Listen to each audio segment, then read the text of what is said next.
तरिका पिता धर्म पिता के परमं तप पिता रे पेटिमा पन्ने प्रियंते स्वर्ग देवता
पिता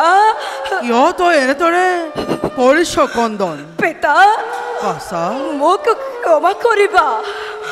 অন্তেক সময়ত আপনার পর আতরে চোয়াত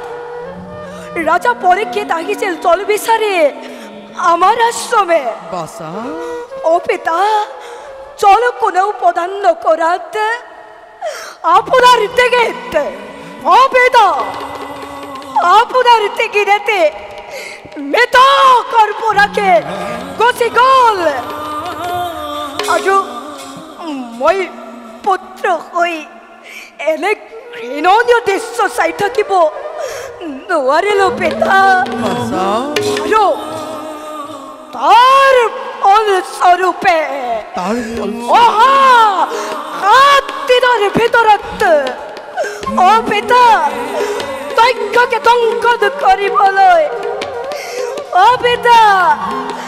দক্ষকে দংকন কৰিবলৈ দিলো ব্ৰহ্মখাপ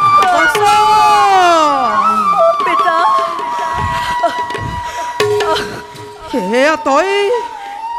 কাৰ্য কৰিলি বাছা পিতা সামান্য লোক দুখত নিষ্পাপ ৰজা পৰীক্ষিতক তই গুৰুত্বৰ শাস্তি কৰিলি প্ৰদান পিতা বাছা ক্ষমা কৰা তই জাননে বাছা পিতা পৰীক্ষিত এজন ধৰ্মপৰায়ণ ৰজা পাণ্ডৱ বংশৰ পিতা কলিৰ এনে পাষাণ যুগত তেওঁৰ দৰে ৰজাৰ সুশাসনত আমি শান্তিৰে বসবাস কৰিছিলোঁ পিতা তোৰ এনে কাৰ্যৰ বাবে ৰাজ্যত যদি অন্যায় অধৰ্মই কাক কৰে তেতিয়া কি হ'ব বাছা পিতা তই পৰম তেজস্বী হৈও এয়া উচিত কাৰ্য নকৰিলি বাছা পিতা তোৰ এই কাৰ্যৰ বাবে চিৰদিন মই পাপৰ ভাগি হৈ ৰম পিতা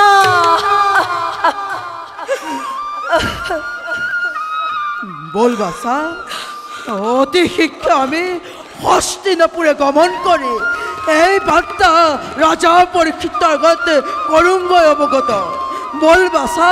যাওঁ আমি হস্তিনাপুৰলৈ বলক পিতা